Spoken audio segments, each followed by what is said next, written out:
In today's video, I'm going to teach you how to use the eyedropper tool in Photoshop. By the end, you'll confidently pick exact colors from your image and understand how Photoshop uses that choice across brushes, shapes, and fills. First, open your image. Launch Adobe Photoshop, then go to the File menu, choose Open, and select the picture you want to work on.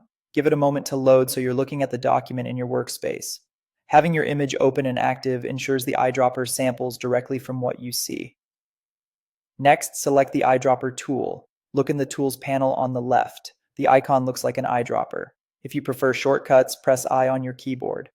If a different tool appears, pressing Shift plus I cycles through the related tools until you land on the eyedropper. Take a quick glance at the options bar at the top. Here you can set sample size. Point sample takes a single pixel, while 3 by 3 or 5 by 5 averages nearby pixels for smoother results, and you can choose whether to sample the current layer or all layers.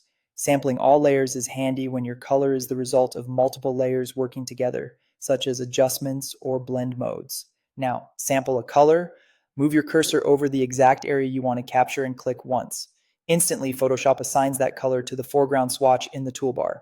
That foreground color is what your brush, pencil, gradient, and fill tools will use by default, so you're ready to paint or fill with that exact hue. If your target is tiny or sits on a gradient, zoom in for precision so you're sure you're clicking the right spot. You can also enable the sampling ring in the options bar. It shows a live preview of the color you're about to pick compared to your current one, which makes subtle selections easier and more accurate. If you want to set a background color instead, hold Alt on Windows or Option on a Mac while you click. And if you ever want to flip between foreground and background, press X to swap them.